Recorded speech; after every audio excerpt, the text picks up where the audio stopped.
Les gosses faisaient la queue au guichet de l'Aladin, leurs pièces de 20 cents à la main, puis entraient dans la salle. Regardant à travers les portes vitrées, Richie vit une foule de jeunes agglutinés autour du comptoir à friandises. La machine à pop-corn était en sur-régime et débitait cornet sur cornet, mais pas de Ben. Peut-être est-il déjà entré, suggéra Beverly. Il a dit qu'il n'avait pas d'argent, et c'est pas la fille de Frankenstein là qui le laisserait entrer sans billet, répondit Richie avec un geste du pouce en direction de Mrs. Cole, qui avait commencé à vendre des billets à l'Aladin au temps du muet. Ses cheveux, teints en rouge éclatant, étaient tellement clairsemés que l'on voyait la peau de son crâne. Elle avait d'énormes lèvres pendantes qu'elle barbouillait d'un rouge à lèvres violacé. De féroces taches rouges recouvraient ses joues et ses sourcils étaient passés au crayon noir.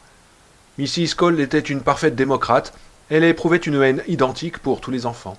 « Je ne voudrais pas entrer sans lui, nom d'une pipe, mais la séance va commencer.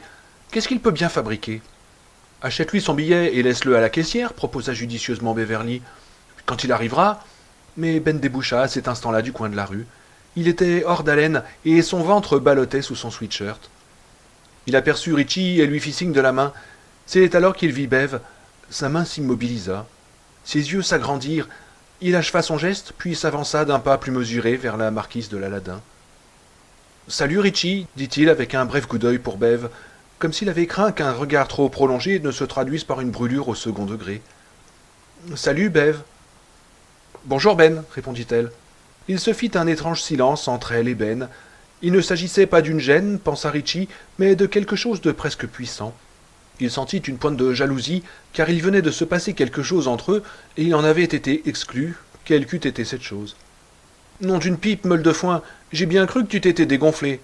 Tu vas voir, mon vieux, ces films vont bien te faire perdre 5 kilos, et à la fin t'auras les cheveux tout blancs, et tu vas tellement trembler de frousse qu'il faudra une civière pour te sortir. » « J'étais ici, répondit Ben à Richie, qui s'avançait vers la caisse, mais j'ai été me planquer au coin de la rue quand ces types sont arrivés. »« Quel type ?» demanda Richie, qui s'attendait à la réponse. « Bowers, Chris et Huggins, et d'autres aussi. » Richie émit un sifflement. « Ils doivent être déjà rentrés, ils ne sont pas au comptoir. »« Ouais, je crois. »« Moi, à leur place, je claquerai pas mon fric pour des films d'horreur. Je resterai à la maison et je me regarderai dans la glace, autant d'économiser. » Bev éclata joyeusement de rire, mais Ben ne fit qu'esquiver un sourire. Henry Bowers avait commencé en l'égratignant un peu vivement, mais avait terminé en voulant le tuer. Ben en était convaincu. « Tu sais pas, reprit Richie, on va aller au balcon. À tous les coups, ils seront au 2e ou au 3e rang, les pieds sur les dossiers. »« Tu en es sûr ?» demanda Ben, craignant que Richie n'ait pas idée de ce que représentaient ces mauvaises nouvelles, la pire de toutes ayant comme nom Henry Bowers. Richie, qui avait échappé de peu à ce qui aurait pu être une terrible raclée de la part de Henry Bowers et de sa clique de cinglés, 3 mois auparavant, il avait réussi à les semer au rayon jouets de Fry's, un grand magasin, comprenait beaucoup mieux ce que Ben voulait dire que ce dernier ne l'imaginait. « Si je n'en étais pas sûr, je ne rentrerais pas, dit-il. J'ai envie de voir ces films, meule de foin, mais pas au point de me faire la peau. Et puis, s'ils nous font des ennuis, il n'y aura qu'à dire à Foxy de les virer, remarqua Beverly. Foxy était le surnom de M. Foxworth, le patron de l'Aladin. Un homme de petit gabarit, au teint jaune et d'aspect sinistre. Il vendait les confiseries et le pop-corn, psalmodiant une éternelle litanie. « Chacun son tour, chacun son tour !» Avec son smoking râpé et sa chemise amidonnée et limée, il avait tout à fait l'air d'un entrepreneur de pompes funèbres ayant fait de mauvaises affaires. Le regard dubitatif de Ben se porta de Bev à Foxy et de Foxy à Richie. « Tu ne peux tout de même pas les laisser contrôler ton existence, fit doucement Richie. Hein ? » Oui, c'est vrai, soupira Ben. En réalité, il n'en était pas si sûr, mais la présence de Beverly avait bouleversé les données du problème. Si elle n'avait pas été là, il aurait tenté de persuader Richie d'aller un autre jour au cinéma. Si Richie avait insisté, il aurait pris la tangente. Mais voilà, Bev était là. Il ne voulait pas avoir l'air d'une poule mouillée en sa présence. De plus, l'idée d'être à côté d'elle au balcon, dans l'obscurité, même si Richie se plaçait entre eux, ce qu'il craignait, exerçait sur lui un attrait puissant. « Nous attendrons le début de la séance pour rentrer, dit Richie, qui donna un coup de poing sur le bras de Ben et reprit en souriant. « Merde, meule de foin, tu veux vivre éternellement ?» Ben fronça un instant les sourcils, puis partit d'un rire hennissant, imité par Richie, puis par Bev. Richie s'approcha de nouveau de la caisse, lèvres en tranche de foie, lui jeta un regard suspicieux. « Bonjour, bonjour, chère madame, fit Richie, voix du baron Trouduc. Je souhaiterais procéder à l'achat de 3 billets pour ce spectacle si typiquement américain. »« Oh, pas de baratin, et dis-moi ce que tu veux, petit. » aboya Tranche de Foie à travers le rond découpé dans la vitre. Quelque chose dans la façon qu'elle avait d'abaisser et de soulever ses sourcils mit Richie tellement mal à l'aise qu'il se contenta de pousser un billet tout froissé d'1$ dans le guichet et de grommeler « Eh bien, 3 places !»« Et ne faites pas les idiots. Ne jetez pas les cornets de pop-corn, ne criez pas, ne courez pas dans le hall et les allées, dit-elle en lui rendant 25 cents, tandis que les billets jaillissaient dans la fente. Non, maman, dit Richie en retournant auprès de Bev et de Ben. Ça fait toujours chaud au cœur de voir à quel point cette vieille péteuse adore les enfants. Ils attendirent le début de la séance à l'extérieur, sous le regard soupçonneux de Tranche de Foie dans sa cage de verre. Richie régala Beverly de l'histoire du barrage, déclamant les répliques de Monsieur Nell avec sa nouvelle voix, celle de flic irlandais. Bev commença par pouffer et ne tarda pas à rire aux éclats. Ben lui-même esquissa un sourire, mais son regard ne cessait d'aller des portes vitrées de l'Aladin au visage de Beverly. Le balcon était parfait. Pendant la première bobine de Frankenstein Junior, Richie repéra Henry Bowers et sa bande de tordus juste au 2e rang, comme il l'avait prévu. Ils étaient 5 ou 6 en tout, tous des 7e, 6e ou même 5e, et tous leurs bottes de moto sur les dossiers de la première rangée. Foxy venait, leur disait de les mettre à terre, ils obtempéraient. Dès qu'il avait tourné le dos, les bottes réapparaissaient. 10 minutes plus tard, la comédie recommençait. Foxy n'avait pas le courage de les vider, et il le savait. Les films étaient vraiment bien. Le jeune Frankenstein était convenablement balourd. Le loup-garou adolescent faisait davantage peur, peut-être parce qu'il avait quelque chose de triste. Certes, il avait été victime de l'hypnotiseur, mais c'était à cause de la rage et des mauvais sentiments qu'il avait en lui qu'il s'était transformé en loup-garou. Richie se demanda s'il y avait beaucoup de personnes comme ça, dissimulant d'ignobles sentiments. Bowers débordait de tels sentiments, mais ne se souciait guère de les cacher. Beverly était assise entre les garçons, mangeait du pop-corn dans leur cornet, criait, se cachait les yeux, riait parfois. Quand le loup-garou se mit à poursuivre la jeune fille, elle enfouit son visage dans le bras de Ben. Et Richie entendit distinctement le hoquet de surprise qu'il eut, en dépit des hurlements des 200 gosses du parterre. Finalement, le loup-garou fut tué.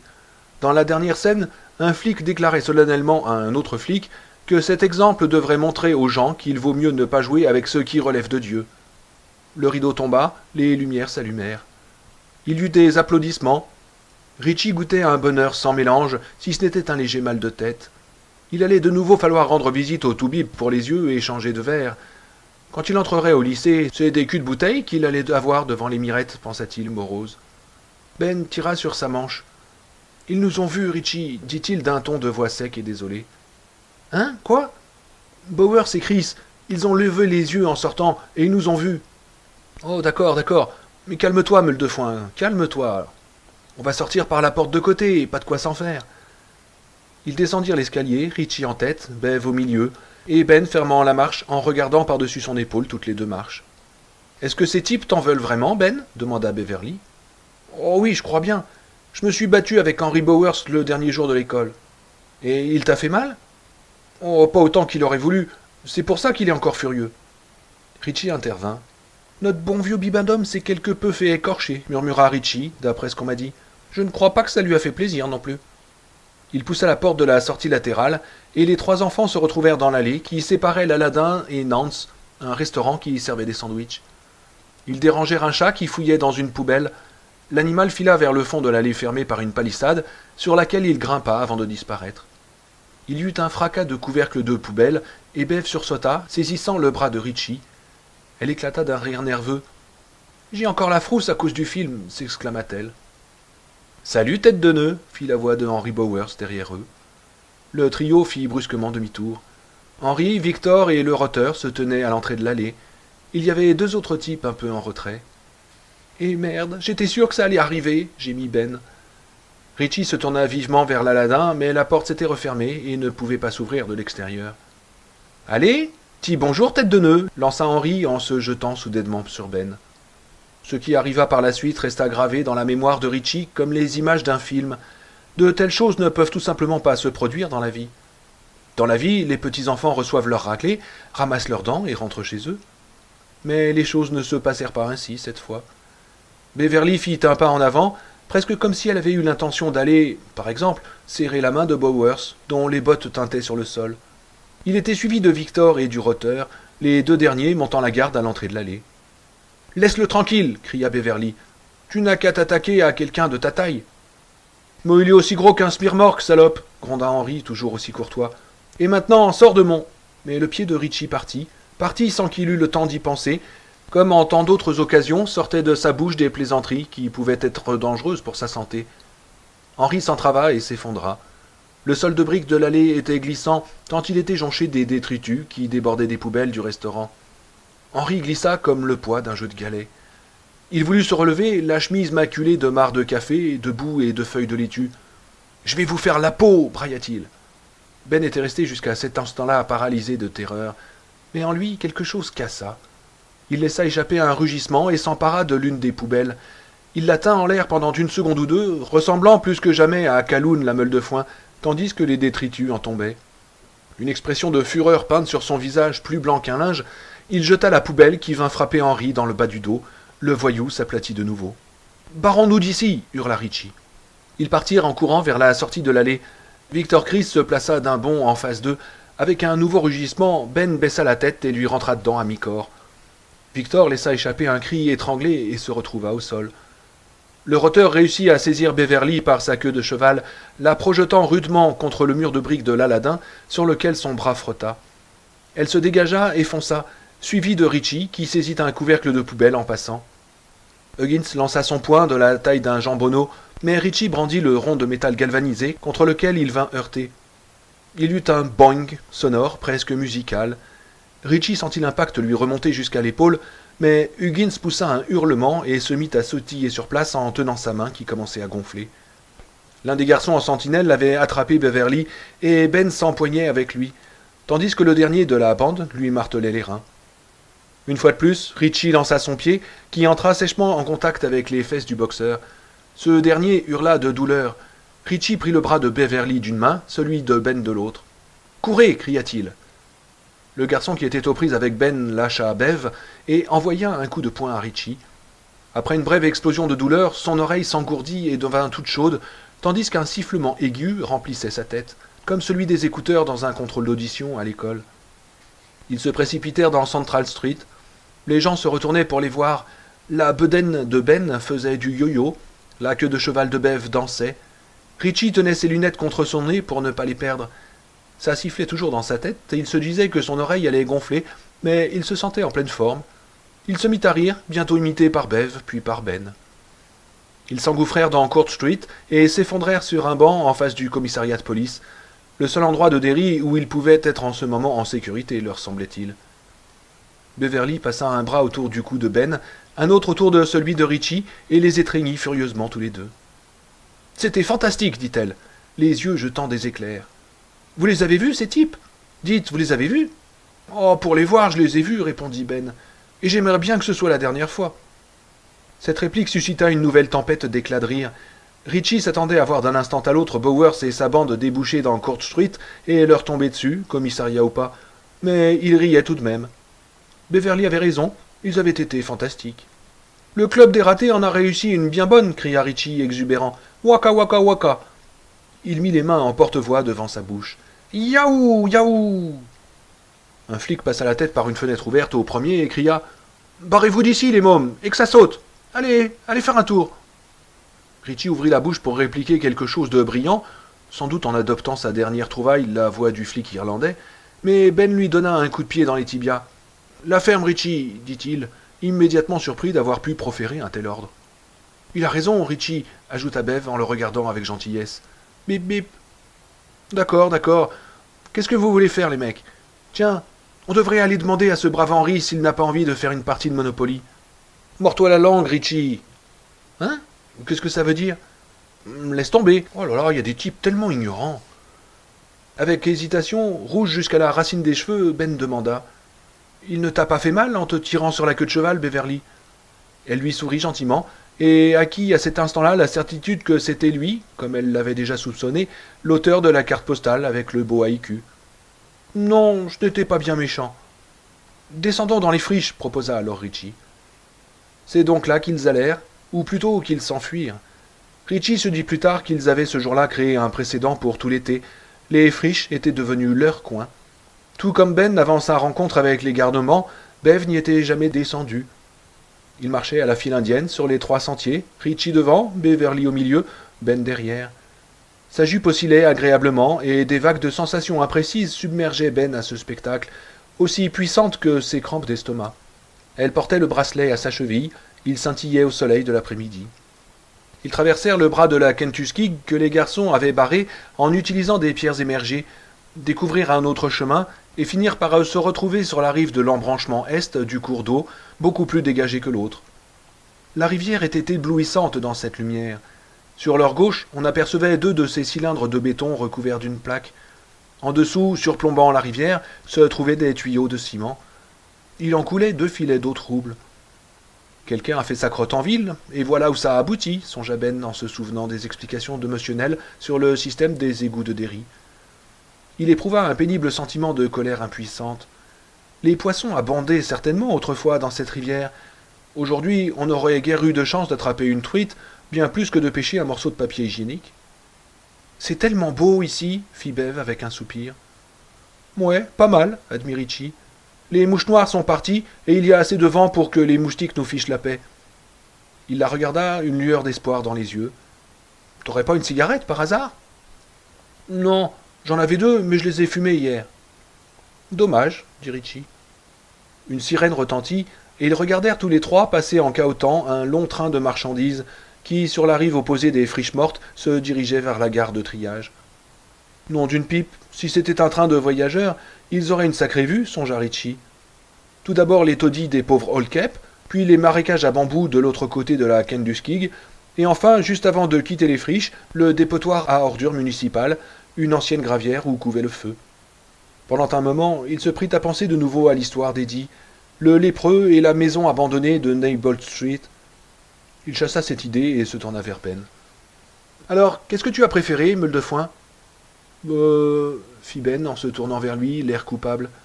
Tandis que Bev regardait au-delà de la Kentuskig, perdu dans ses propres pensées, il avait dévoré des yeux son profil et s'était posé des questions sur le bleu qu'elle avait à la joue. « Dans le film, idiot, qu'est-ce que tu as préféré ?»« Ah, j'ai bien aimé quand le docteur Frankenstein a jeté les corps aux crocodiles sous la maison, » répondit Ben. « Oh, c'était dégoûtant, dit Bev avec un frisson. J'ai horreur de ce genre de bêtes. Ça et les piranhas et les requins. »« Ah ouais ? C'est quoi les piranhas ?» demanda Richie, immédiatement intéressé. « Des poissons minuscules, expliqua Beverly, avec plein de dents minuscules, mais aiguisées comme des rasoirs. Et si tu tombes dans une rivière où il y en a, ils te mangent en moins de 2, jusqu'à l'os. »« Oula !»« Ouais, j'ai vu un film une fois là-dessus. On voyait des indigènes qui avaient besoin de traverser la rivière. Leur passerelle s'était effondrée. Alors, ils ont mis une vache à l'eau, au bout d'une corde, et ils ont traversé pendant que les piranhas mangeaient la vache. Quand ils ont tiré sur la corde, il ne restait plus que le squelette. J'en ai fait des cauchemars pendant 1 semaine. « Bah, si seulement j'avais des poissons comme ça, s'exclama Richie, je les mettrais dans la baignoire de Bowers. »« Oh, à mon avis, il ne prend jamais de bain, fit Ben en pouffant. »« Ça, je ne sais pas, dit Bev, mais je peux vous dire qu'il vaudrait mieux faire attention à ces types. » Elle toucha le bleu qui marquait sa joue. « Mon paternel m'est tombé dessus avant-hier parce que j'avais cassé une pile d'assiettes. 1 fois par semaine, ça suffit. » Il y eut un moment de silence qui aurait pu être embarrassant, mais ne le fut pas. Richie le rompit en remarquant qu'il avait préféré le passage où le jeune loup-garou se fait le méchant hypnotiseur. Sur quoi ils parlèrent cinéma pendant 1 heure. Bev remarqua des pâquerettes et en cueillit une qu'elle alla placer sous le menton de Richie, puis sous celui de Ben, pour savoir s'ils aimaient le beurre. Tandis qu'elle tenait la fleur sous leur menton, chacun d'eux eut nettement conscience de son contact léger contre leurs épaules et de l'odeur fraîche de ses cheveux. Son visage ne fut proche de celui de Ben que pendant 2 ou 3 secondes, mais la nuit même, il rêva du regard qu'avaient eu ses yeux pendant cet intervalle de temps, bref et éternel. La conversation se languissait quand ils entendirent des bruits de pas en provenance du sentier. Tous 3 se tournèrent aussitôt dans cette direction, et Richie prit soudain conscience, de manière aiguë, qu'ils avaient la rivière derrière eux. Toute retraite leur était coupée. Les voix se rapprochèrent. Ils se levèrent, Richie et Ben se plaçant un peu en avant de Beverly sans même y penser. Les broussailles s'agitèrent au débouché du sentier, et soudain Bill Denbrough en émergea, accompagné d'un autre gosse que Richie connaissait vaguement. Il s'appelait Bradley quelque chose, était affligé d'un terrible zézément, et, pensa Richie, avait dû se rendre à Bangor avec Bill chez l'orthophoniste. « Grand Bill !» s'écria-t-il, puis prenant la voix de Toddles. « Nous sommes heureux de vous voir, monsieur Denbrough. » Bill le regarda et sourit, et une étrange conviction s'empara de Richie, tandis que Bill regardait tour à tour Beverly, Ben, puis ce Bradley quelque chose. Beverly faisait partie du groupe, disaient les yeux de Bill. Bradley machin, non. Il pouvait rester un moment aujourd'hui, voire même revenir dans les friches. Personne ne lui dirait « Désolé, le club des ratés affiche complet. Nous avons déjà notre bafouilleur de service. » Mais il n'en faisait pas partie, il n'était pas des leurs. Cette pensée se traduisit par une peur aussi soudaine qu'irrationnelle. Richie se sentit pendant quelques instants comme un nageur qui s'est trop éloigné. Nous sommes attirés dans quelque chose. Nous avons été choisis, élus. Il n'y a rien là d'accidentel. Mais sommes-nous déjà au complet ? Songea-t-il en un éclair d'intuition. Puis cette intuition fut engloutie dans le flot anarchique de ses pensées, comme éclate en morceaux une vitre sur un sol de pierre. En outre, ça n'avait pas d'importance. Bill était là, et Bill s'en occuperait. Il ne laisserait pas les événements échapper à son contrôle. Il était le plus grand de la bande, et incontestablement le plus beau. Richie n'avait qu'à observer à la dérobée les yeux de Bev posés sur Bill, et ceux de Ben un peu plus loin, qui ne quittaient pas le visage de Bev, sans illusion et malheureux pour le savoir. Bill était aussi le plus fort, et pas seulement physiquement. Il y avait encore bien autre chose, mais comme Richie ignorait le sens de termes comme charisme ou magnétisme, il sentait simplement que la force de Bill avait des racines profondes et pouvait se manifester de bien des façons, parfois inattendues. Et Richie soupçonnait que si jamais Beverly avait le béguin pour lui, peu importait l'expression, Ben ne serait pas jaloux, comme lui le serait, se dit Richie, s'il avait eu le béguin pour lui. Il accepterait la chose comme allant de soi. Il y avait également autre chose. Bill était bon. Stupide de penser une chose pareille, il la sentait d'ailleurs davantage qu'il la pensait, mais le fait était là. Bonté et force semblaient rayonner de Bill. Il était comme le chevalier d'un de ces vieux films, un film passablement ringard qui ne vous en fait pas moins pleurer et applaudir à la fin. Fort et bon. Et 5 ans plus tard, alors que s'étaient rapidement estompés les souvenirs que Richie avait conservés de cet été, il se disait que John Kennedy lui rappelait Bill le Bègue. Qui ? Lui demanderait son esprit. Il lèverait les yeux, vaguement intrigué, et secouerait la tête. Un type que j'ai connu il y a longtemps, ajouterait-il, en repoussant ses lunettes sur son nez pour dissiper la vague impression de malaise avant de retourner à ses devoirs. Bill Denbrough mit les mains sur les hanches, eut un sourire solaire et dit « Eh bien, nous voilà. Qu'est-ce qu'on fait maintenant ?»« T'as pas des cigarettes ?» dit Richie, plein d'espoir. 5 jours plus tard, alors que le mois de juin tirait à sa fin, Bill dit à Richie qu'il voulait aller à Nable Street inspecter le porche sous lequel Eddie avait vu le lépreux. Ils arrivaient juste devant la maison de Richie, Bill poussant Silver à la main. Il avait pris Richie sur le porte-bagages pendant l'essentiel du trajet. La balade à fond la caisse dans Derry avait été un grand moment, mais il valait mieux que la mère de son copain ne les vît pas arriver dans un tel équipage. Dans le panier de Silver se trouvaient des pistolets d'enfants avec lesquels ils avaient joué tout l'après-midi dans les friches. Beverly Marsh était arrivé vers 3 heures, équipé d'un jean défraîchi et d'une vieille carabine à air comprimé, dont la détonation avait perdu toute vigueur, au point que lorsqu'on appuyait sur la détente bricolée au sparadrap, elle émettait un son sifflant de matelas pneumatique qui se dégonfle. La spécialité de Bev était le tireur isolé japonais. Elle savait très bien monter aux arbres et s'y embusquer pour canarder ceux qui passaient aux pieds. Sur sa joue, le bleu n'était plus qu'une ombre jaunâtre. « Qu'est-ce que tu as dit » demanda Richie, choqué, mais aussi un peu intrigué. « Je veux jeter un coup d'œil sous ce porche, » expliqua Bill. Il y avait de l'entêtement dans son ton, mais il ne regardait pas Richie et ses joues s'étaient empourprées. Mrs. Tosier était installée devant la maison en train de lire. Elle interpella les garçons quand elle les aperçut. « Vous voulez une tasse de thé glacé ?»« Oh oui, on arrive, maman !» lança Richie avant de se tourner vers Bill. « Mais on n'y trouvera rien du tout, reprit-il. Il a sans doute vu un clochard et a complètement déformé l'histoire. Tu connais Eddie. »« Oui, je connais Eddie. Mais souviens-toi de la photo dans l'album. » Mal à l'aise, Richie dansa d'un pied sur l'autre. Bill leva la main droite. Il ne portait plus de pansement, mais on distinguait parfaitement les cicatrices circulaires sur les 3 premiers doigts.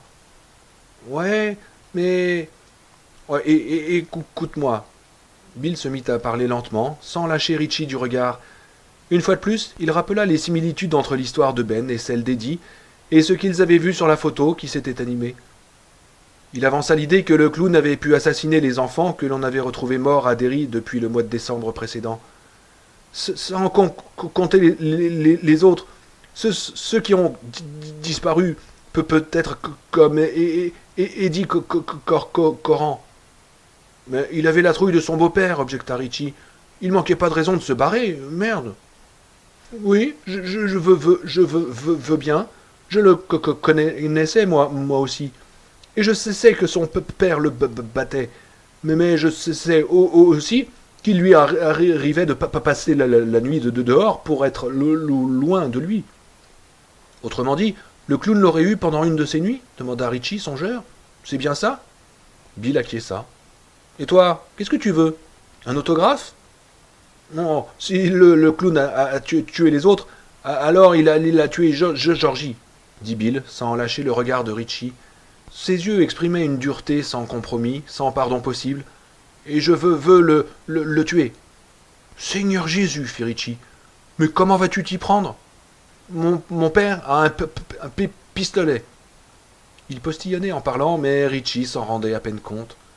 Il ne sait pas que je le sais. Il est sur l'étagère du haut de son placard. Ouais, parfait, si c'est un homme, objecta Richie. Et si nous arrivons à le trouver sur une pile d'ossements d'enfants? J'ai versé le thé, les garçons, leur lança joyeusement Mrs. Tosier. Venez donc, pendant qu'il est bien frais. Oui, on arrive, maman, répondit Richie avec un grand sourire parfaitement artificiel qui disparut dès qu'il se retourna vers Bill. Parce que moi, je ne tiens pas à descendre un type simplement parce qu'il est habillé en clown, Billy. Tu es mon meilleur ami, mais je ne le ferai pas et je ne te laisserai pas faire si je peux t'en empêcher. Et si on trouve la pile d'ossements? Richie se passa la langue sur les lèvres et resta quelques instants sans rien dire. Puis il demanda à Bill. Et si ce n'est pas un homme, Bill, que feras-tu? Si c'est une espèce de monstre, si des choses pareilles existent réellement. Ben Anscombe a dit que c'était une momie et que les ballons flottaient contre le vent, qu'elle ne projetait pas d'ombre.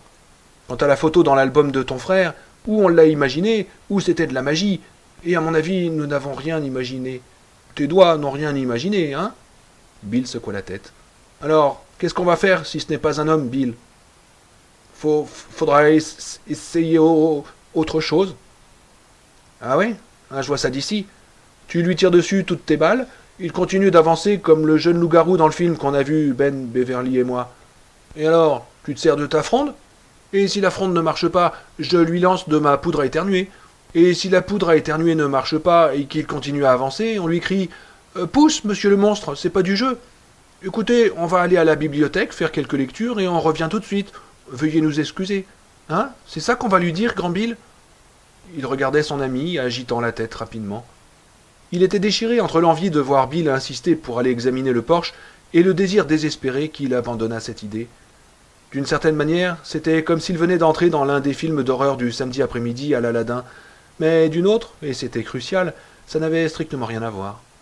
Parce qu'il n'y avait aucun danger dans un film où l'on savait soit que les choses se termineraient bien, soit que, de toute façon, ce n'était pas sa peau qui était en jeu. Déjà, l'affaire de la photo de Georgie, ce n'était pas du cinéma. Il avait cru l'oublier, mais il n'avait jamais fait que se monter le cou, car il ne distinguait que trop bien les cicatrices qui encerclaient les doigts de Billy. S'il ne l'avait pas tiré en arrière. Incroyablement, Bill souriait. Il souriait, vraiment. T'as voulu voir l'album de photos, dit-il. Maintenant, je veux t'amener voir une maison. Prêter pour un rendu. Un fauché qui parle de prêter, répliqua Richie, et tous deux éclatèrent de rire. Demain matin, dit Bill, comme si la question était résolue. Et si c'est un monstre, objecta Richie, ne lâchant pas son ami du regard, à son tour. Si le pétard ne l'arrête pas, et s'il continue à avancer, faudra essayer autre chose, répéta Bill. On doit bien trouver. Il rejeta la tête en arrière et rit comme un louvre-dingue, bientôt imité par Richie. Il était impossible d'y résister. Ils remontèrent l'allée d'allée qui conduisait au porche de chez Richie. Maggie Tosier avait préparé 2 énormes verres de thé glacé améliorés à la menthe et un plateau de gaufres à la vanille. Alors, tu veux bien? Non, mais je viendrai tout de même, dit Richie. Tu l'as? Demanda Richie avec anxiété. Il était 10 heures le lendemain matin, et les 2 garçons poussaient leur bicyclette sur Kansas Street le long des friches. Le ciel était gris et triste. La pluie était annoncée pour l'après-midi. Richie n'avait pas réussi à s'endormir avant minuit, et il se disait que Denbrough avait l'air d'avoir connu le même problème. Ce bon vieux Bill exhibait une paire de samsonites sous chaque œil. « Je l'ai, répondit Bill, en tapotant le duffel-coat vert qu'il portait. « Fais-le voir, dit Richie, fasciné. Pas maintenant, objecta Bill avec un sourire. Quelqu'un d'autre pourrait le voir. Mais regarde ce que j'ai à porter. Il passa la main sous le duffel-coat et en ramena sa fronde. Oh merde, on est dans le pétrin, s'exclama Richie en se mettant à rire. Bill fit semblant d'être vexé. C'était ton idée, tosier. La fronde datait de son précédent anniversaire, un compromis dû à Zach Denbrough. Son fils désirait une 22 long rifle et sa femme ne voulait pas entendre parler d'une arme à feu pour un gamin si jeune. Entre des mains expertes, votre fronde bullseye peut se révéler aussi efficace qu'un bon arc de frêne ou qu'une arme à feu, proclamait la notice qui l'accompagnait, précisant aussi qu'une fronde pouvait être dangereuse et que le propriétaire ne devait pas plus s'amuser à viser quelqu'un avec l'une des 20 billes d'acier données en prime qu'avec une arme à feu chargée. Bill n'était toujours pas devenu un expert et soupçonnait qu'il ne le deviendrait jamais, mais trouvait justifier les conseils de prudence de la notice. Les élastiques étaient très puissants, et quand on atteignait une boîte de conserve, la bille y faisait un sacré trou. « Tu t'en sors mieux qu'au début, grand Bill ?»« Un peu, répondit-il, ce qui n'était vrai qu'en partie. Après avoir beaucoup étudié les croquis de la notice, mystérieusement appelés figs, comme dans Fig 1, Fig 2, et ainsi de suite, et s'être exercé dans un parc au point de 100 kilos et le bras, il avait réussi à atteindre la cible, qui faisait également partie du cadeau, environ 3 fois sur 10. Un jour, il avait même mis dans le mille. Enfin, presque. Richie tendit les élastiques, les laissa claquer et rendit la fronde à Bill. Il ne fit pas de commentaire, mais en lui-même, il doutait qu'elle pût valoir le pistolet de Zach Denbrough s'il s'agissait d'abattre un monstre. « Ah ouais, dit-il, t'as amené ta fronde, d'accord, la belle affaire. Regarde donc ce que j'ai amené, moi. » Et de sa veste, il tira un paquet orné d'un dessin où l'on voyait un homme, les joues aussi gonflées que celles de Dizzy Gillespie en train d'éternuer. Poudre à éternuer du docteur Vaki, lisait-on sur le paquet. Succès garanti. Les deux garçons se regardèrent pendant quelques instants qui se prolongèrent avant d'éclater simultanément de rire à en hurler. On est vraiment prêt à tout, commenta finalement Bill, toujours secoué de fou rire et s'essuyant les yeux du revers de sa manche. T'as la tête comme mon cul, Bill le bègue. Oh, je croyais que c'était l'inverse. Bon, mais écoute, on va planquer ta bécane dans les friches, là où je m'aimais Silver quand nous jouons.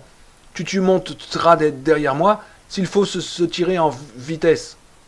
Richie acquiesça, n'éprouvant aucun besoin de discuter.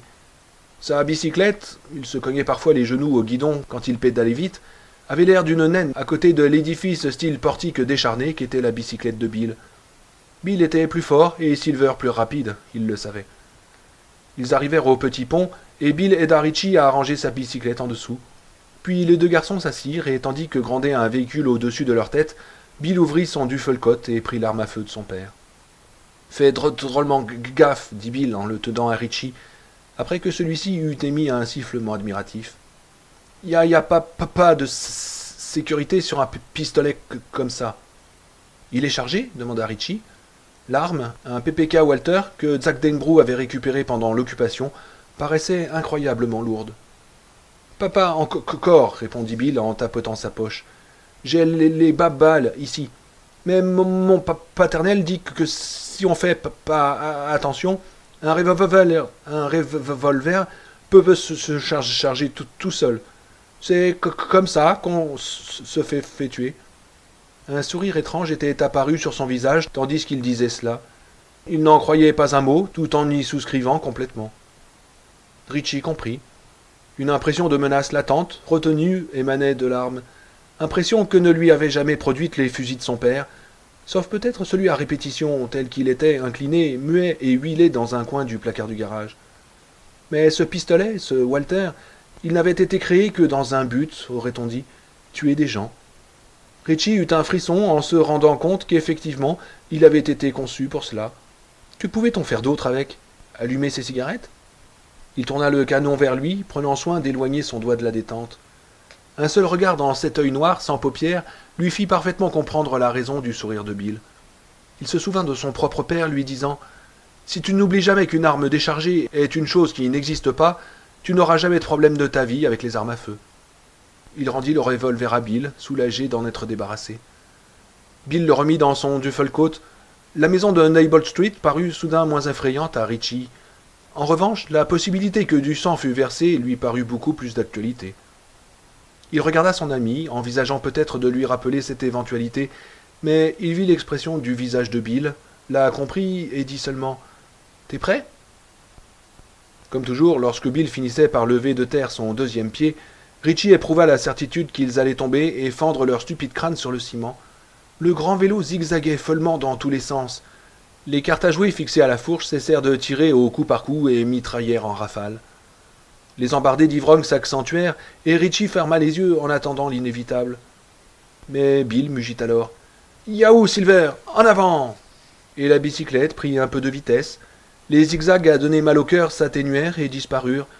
Ritchie cessa d'étreindre comme un malade la taille de Bill et s'accrocha au porte-bagages de la roue arrière. Ils traversèrent Kansas Street en diagonale, foncèrent dans la pente de plus en plus vite et prirent la direction de Witcham, où ils débouchèrent bientôt comme un boulet de canon. Bill dut incliner la bicyclette à fond pour passer et mugit de nouveau. « Yahoo, Silver !»« Eh, lâche pas les pédales, grand Bill !» cria Ritchie, tellement mort de frousse qu'il n'en était pas loin d'en faire dans son pantalon, ce qui ne l'empêchait pas de rire comme un forcené.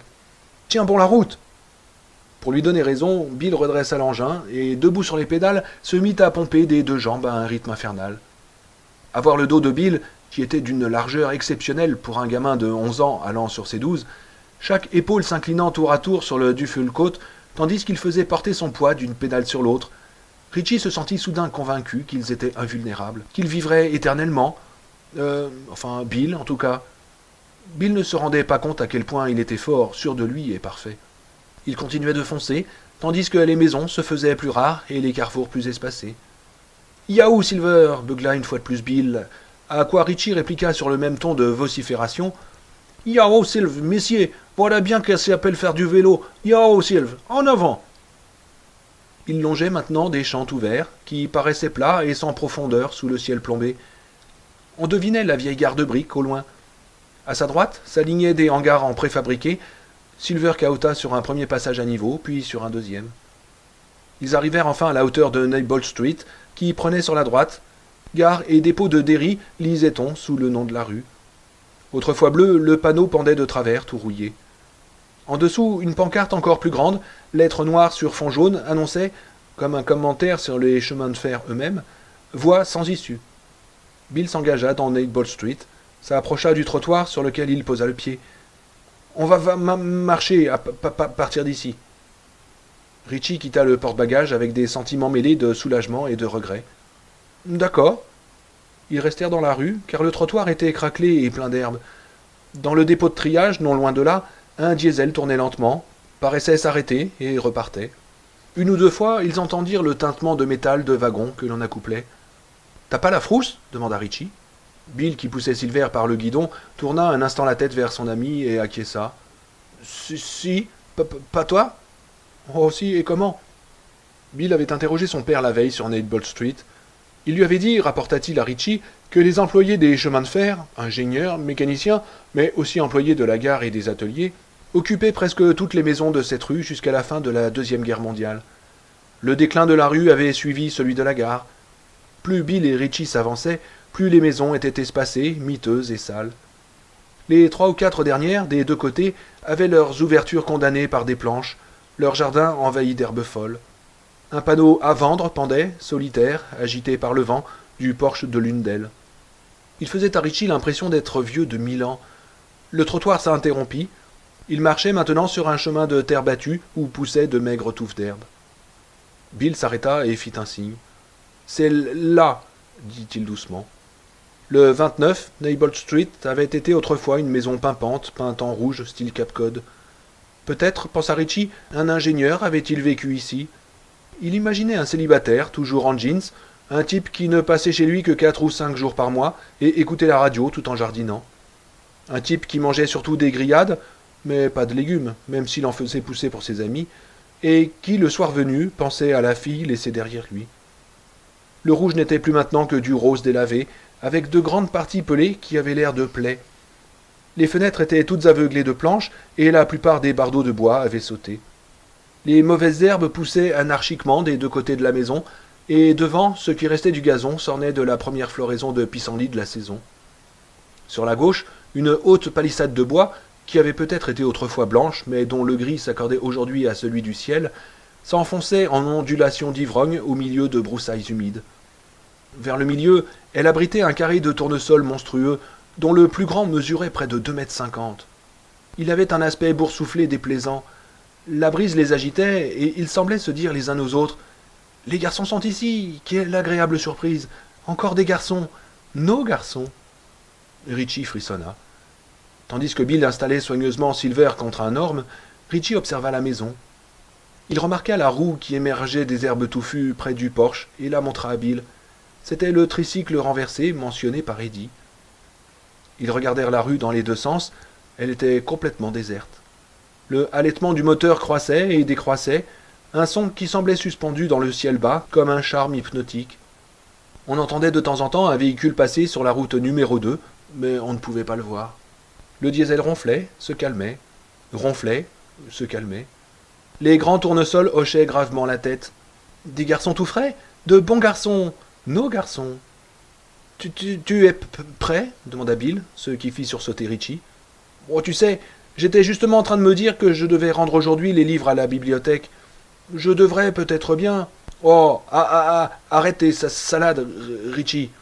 Et tu prêt? Oui ou non ?»« Je crois que oui, répondit Richie, sachant fort bien qu'il ne l'était pas et qu'il ne le serait jamais pour ce genre de scène.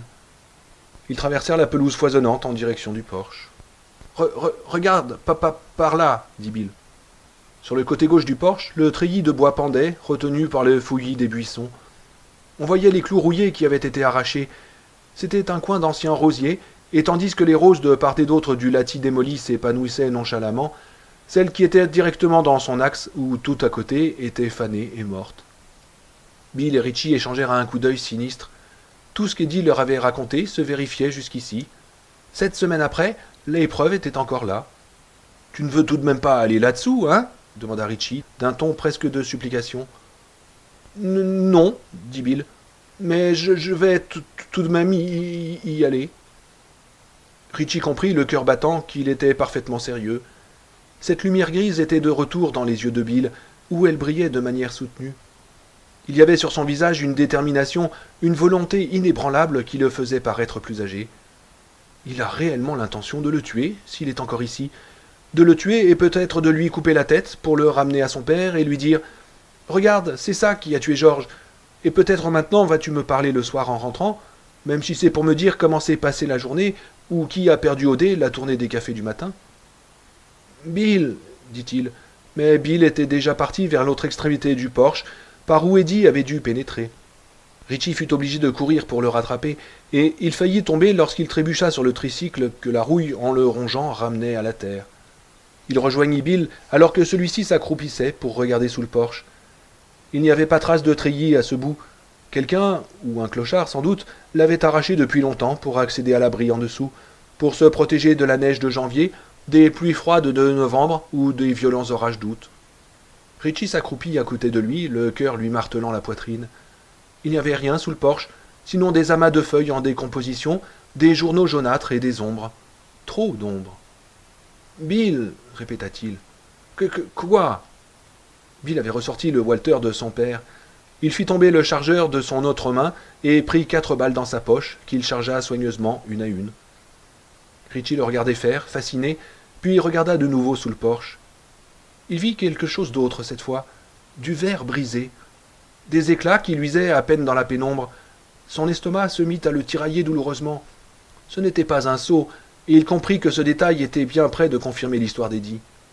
Ces éclats de verre sur les feuilles qui pourrissaient sous le porche signifiaient que la fenêtre avait été brisée récemment, de l'intérieur, depuis la cave. « Quoi ?» répéta Bill en se tournant vers Richie. Son visage, blanc comme un linge, avait une expression terrible. « Rien, dit-il. Alors, tu viens ? Oui. Et ils rampèrent sous le porche. L'arôme des feuilles en décomposition plaisait habituellement à Richie, mais l'odeur qui régnait là-dessous n'avait rien d'agréable.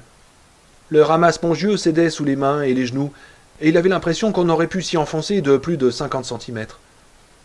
Il se demanda soudain ce qu'il ferait si jamais une main ou une griffe surgissait d'entre les feuilles pour le saisir. Bill examinait la fenêtre brisée. Il y avait des débris de verre tout alentour. Le montant de bois qui séparait auparavant les deux vitres, brisées en deux, avait volé jusque sous les marches du porche. Le haut du cadre de la fenêtre pointait vers l'extérieur comme un os fracturé. « Quelque chose a cogné là-dessus rudement fort », fit Richie dans un souffle. Bill, qui regardait à l'intérieur, ou du moins essayait, acquiesça. Richie le poussa du coude jusqu'à ce qu'il puisse voir quelque chose lui aussi. La cave, plongée dans la pénombre, était jonchée de caisses et de boîtes diverses. Le sol de terre dégageait une odeur d'humidité semblable à celle des feuilles. Une chaudière imposante occupait un pan de mur sur la gauche. Des tuyaux en partaient vers le plafond bas. Un peu plus loin, dans le coin, Richie distingua une sorte de stalle fermée de planches. Il pensa tout d'abord à une stalle de cheval, mais a-t-on jamais mis des chevaux dans des caves? Puis il vint à l'esprit que dans une maison aussi ancienne, la chaudière devait brûler du charbon et non du mazout. On ne l'avait pas changée parce que personne ne voulait de cette baraque. Le truc, là, sur le côté, était un seau à charbon. Sur la droite, on distinguait une volée de marches qui conduisait au rez-de-chaussée. Et voici que Bill se mettait en position assise, se courbait en avant, et avant que Richie eût pu se convaincre de ce qu'allait faire son ami, ses jambes disparaissaient par la fenêtre. « Bill, pour l'amour du ciel, siffla-t-il, qu'est-ce que tu fabriques? Sors de là !» Bill ne répondit pas.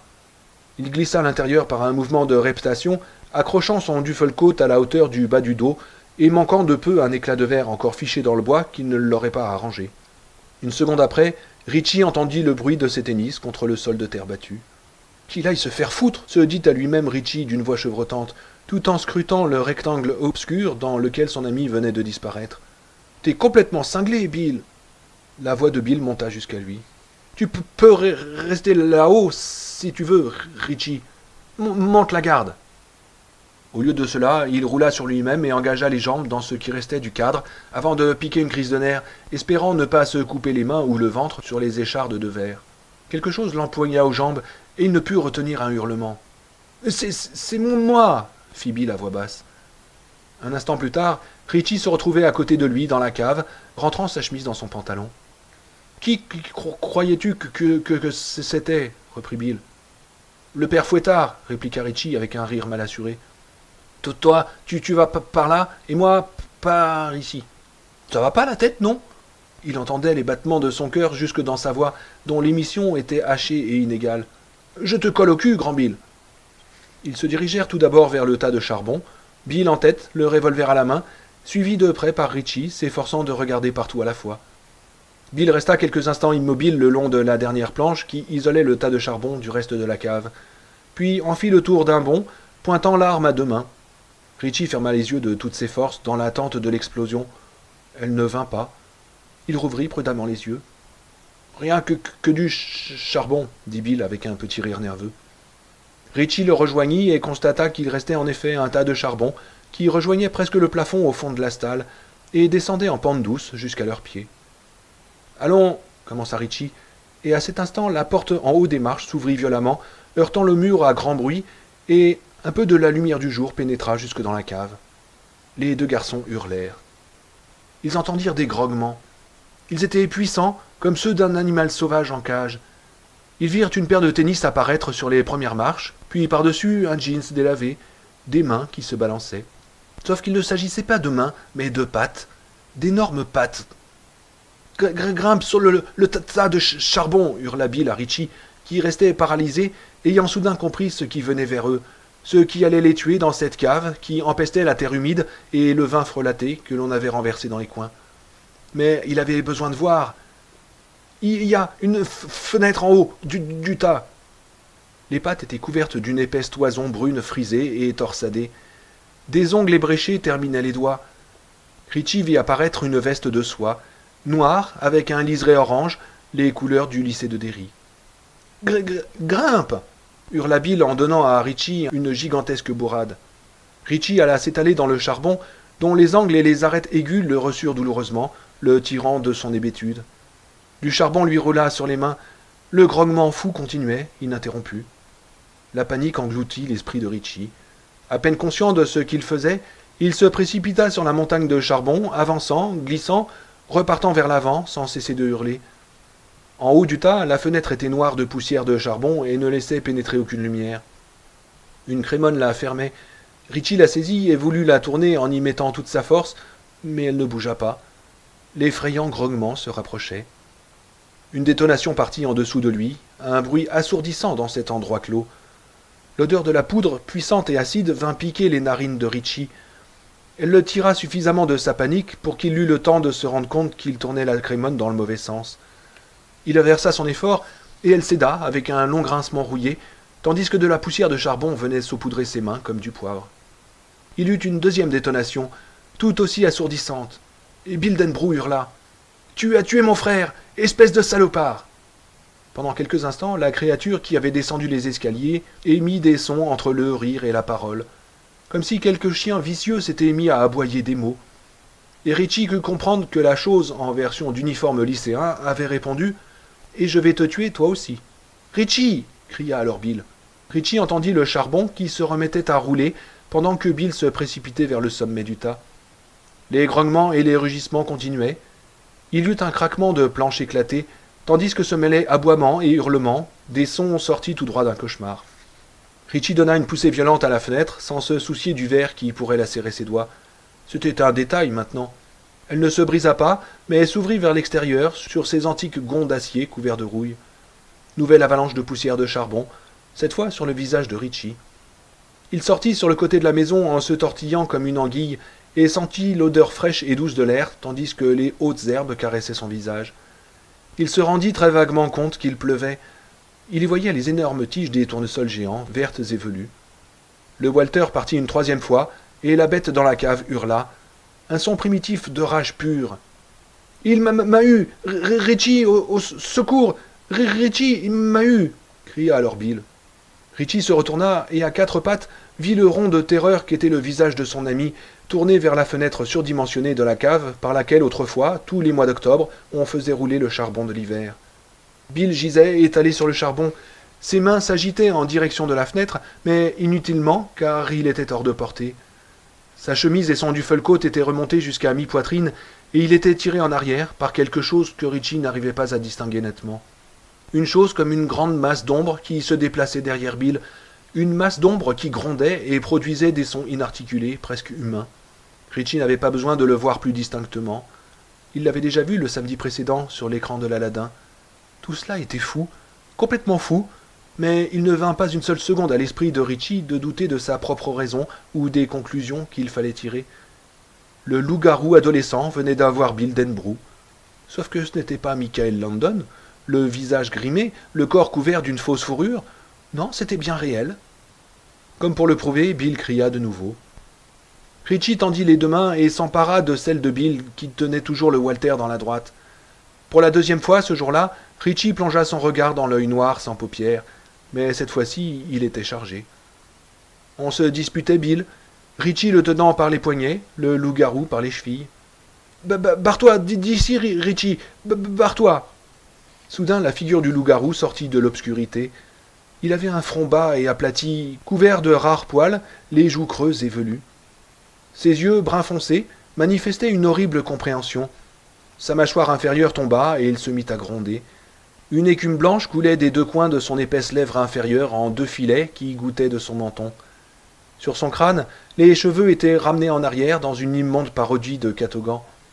Il rejeta la tête en arrière et rugit, sans quitter Richie des yeux. Bill réussit à gagner du terrain. Richie le saisit par l'avant-bras et tira. Pendant un instant, il crut qu'il allait l'emporter. Le loup-garou s'empara alors de nouveau des chevilles de Bill, qui fut brutalement tiré en arrière, vers les ténèbres. La chose était plus forte. Elle s'était emparée de Bill et n'entendait pas y renoncer. Alors, sans la moindre idée de ce qu'il faisait ni des raisons qui le poussaient à le faire, Richie entendit la voix du flic irlandais lui sortir de la bouche, la voix de M. Nell. Non pas celle de Richie Tosier faisant l'une de ses imitations ringardes, pas exactement non plus la voix de M. Nell, c'était la voix de tous les flics irlandais qui avaient battu le pavé dans l'histoire de la police américaine. « Laisse filer mon garçon, ou je te fends ton crâne épais, je le jure par Jésus.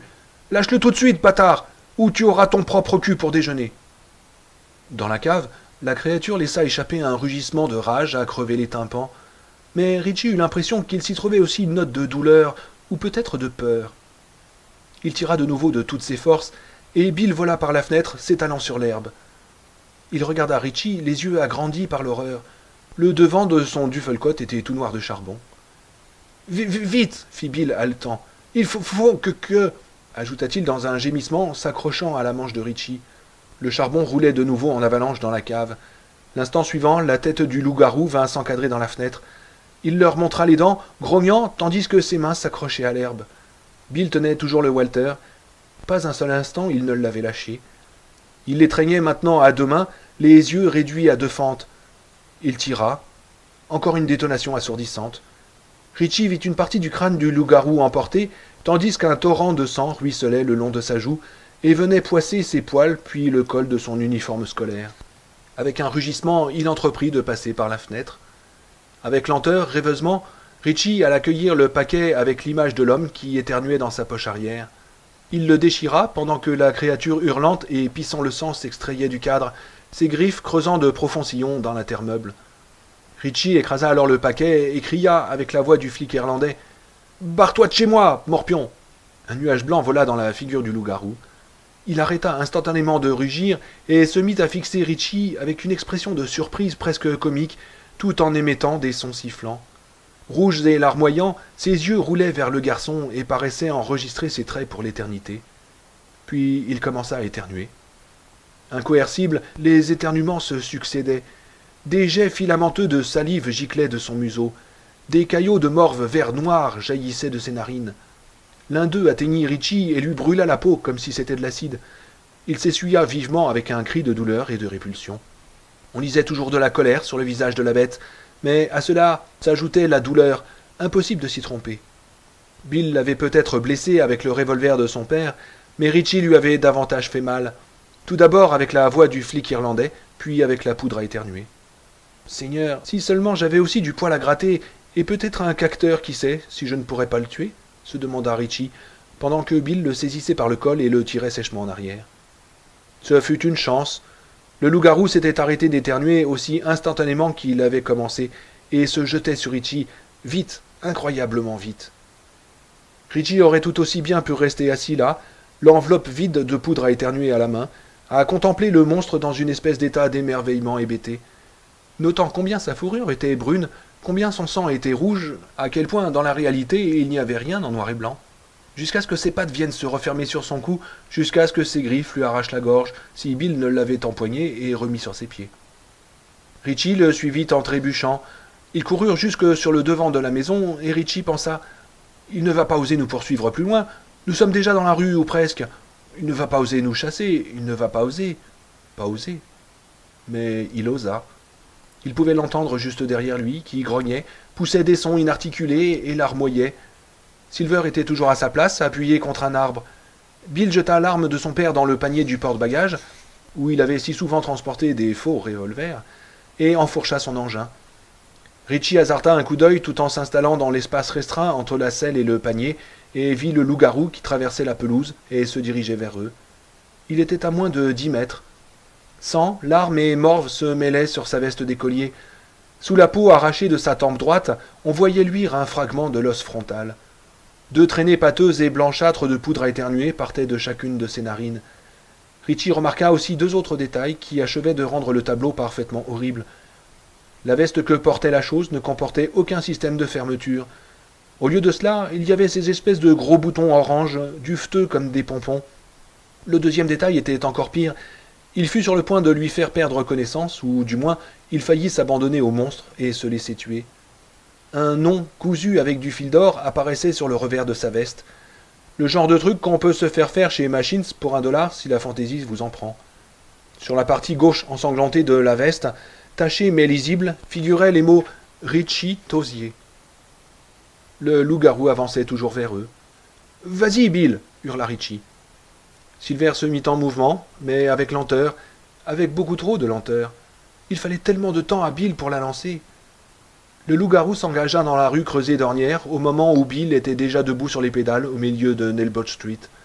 Du sang tachait le jeans délavé du monstre, et Richie, qui s'était de nouveau retourné, plein d'une épouvantable et incontrôlable fascination voisine de l'hypnose, vit que les coutures avaient craqué en plusieurs endroits et laissé dépasser des touffes de poils rudes. Silver zigzaguait follement dans tous les sens. Bill était tendu sur les pédales, tenant le guidon par en dessous, la tête tournée vers le ciel nuageux, les tendons de son cou gonflés et saillants. Les cartes à jouer tiraient encore au coup par coup. Une patte se tendit vers Richie. Il poussa un hurlement de détresse et l'évita, rentrant la tête dans les épaules. Le loup-garou retroussa les babines et grogna. Il était tellement près que Richie distinguait la cornée jaunâtre de ses yeux et sentait l'odeur douceâtre de chair putréfiée que dégageait son haleine. Ses dents étaient des crocs déchiquetés. Richie hurla de nouveau quand il lança une deuxième fois la patte, qui ne l'en manqua que de quelques centimètres. Le monstre y avait mis tellement de violence que les cheveux du garçon furent soufflés en arrière par le vent. « Yahoo, Silver, en avant !» hurla Bill à plein poumon. Il venait d'atteindre le point le plus haut d'une légère pente, bien peu de choses en fait, mais suffisamment pour permettre de lancer Silver. Les cartes à jouer commencèrent à mitrailler. Bill pompait des deux jambes comme un forcené. Les zigzags prirent fin, et Silver fonça tout droit en direction de la route numéro 2. « Dieu soit loué, Dieu soit loué, Dieu soit loué !» pensait Richie de manière incohérente.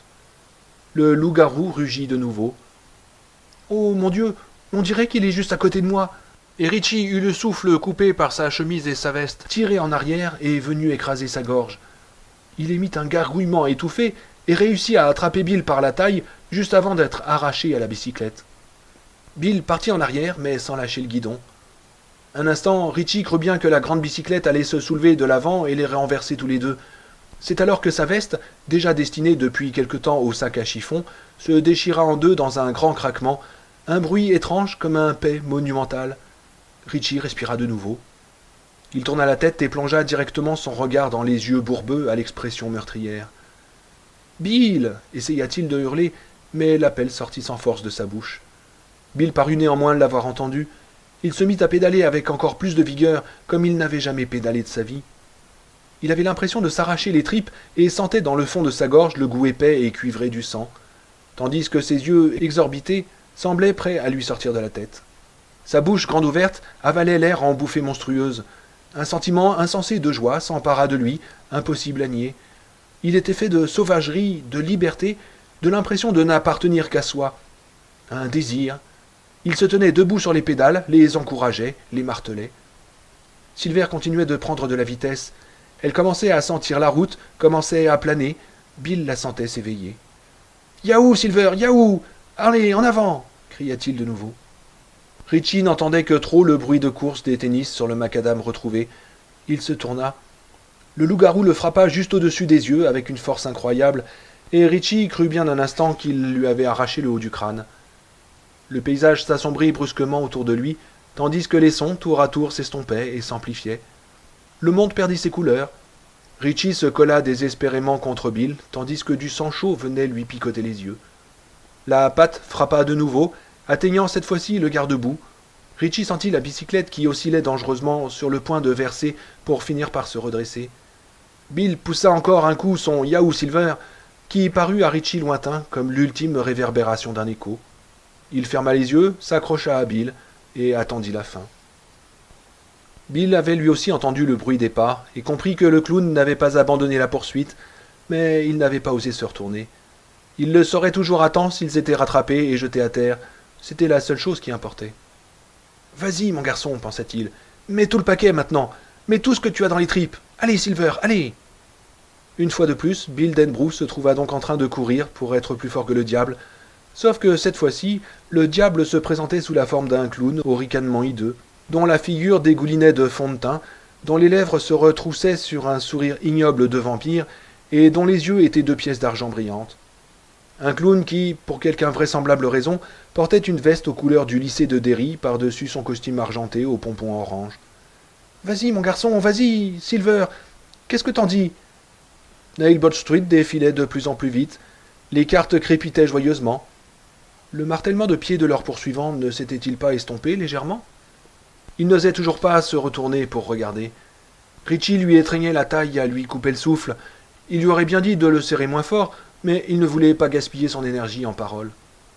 Devant eux, comme le plus beau des rêves, se dressait le panneau de stop du carrefour de Neighbor Street avec la route numéro 2. Plus loin, sur Witcham, passaient des voitures. Dans l'état d'épuisement épouvanté où il se trouvait, cela relevait quasiment du miracle pour Bill. C'est alors qu'il risqua un coup d'œil par-dessus son épaule, car il allait lui falloir freiner sous peu, ou inventer quelque chose de vraiment original. Ce qu'il vit lui fit donner un brutal coup de rétropédalage. Silver dérapa, laissant du caoutchouc sur le macadam avec sa roue arrière, et la tête de Richie vint brutalement heurter Bill à la hauteur de son épaule droite.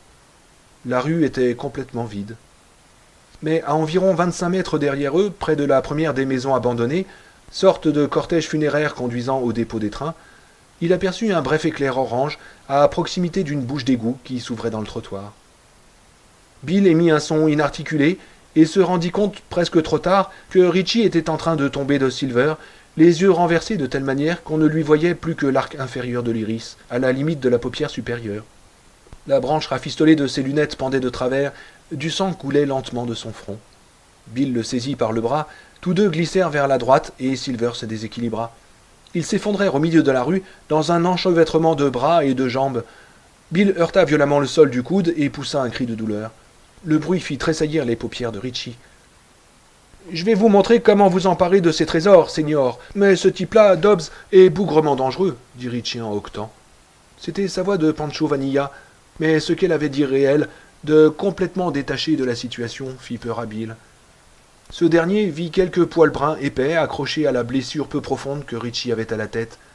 Ils étaient plus ou moins tire-bouchonnés, comme les poils pubiens de son père. Il se sentit encore plus effrayé en les voyant et envoya une grande gifle à Richie. Celui-ci poussa un cri, ses paupières scièrent et s'ouvrirent toutes grandes. « Pourquoi tu me frappes, Bill? Tu vas casser mes lunettes. Elles ne sont pas bien brillantes, déjà, au cas où tu n'aurais pas remarqué. Je croyais que tu étais en train de mourir, ou un truc comme ça, répondit Bill. Richie s'assit lentement et porta une main à la tête. Puis il émit un grognement et dit « Qu'est-ce qui s'est pas ?» Et la mémoire lui revint. Ses yeux s'agrandirent d'effroi et il se releva sur les genoux, la respiration haletante. « Calme-toi, Richie. C'est parti, c'est parti. » Richie vit la rue vide, où rien ne bougeait, et éclata soudain en sanglots. Bill le regarda un instant et passa un bras autour de ses épaules, le serrant contre lui. Richie s'accrocha au cou de son ami et lui rendit son étreinte.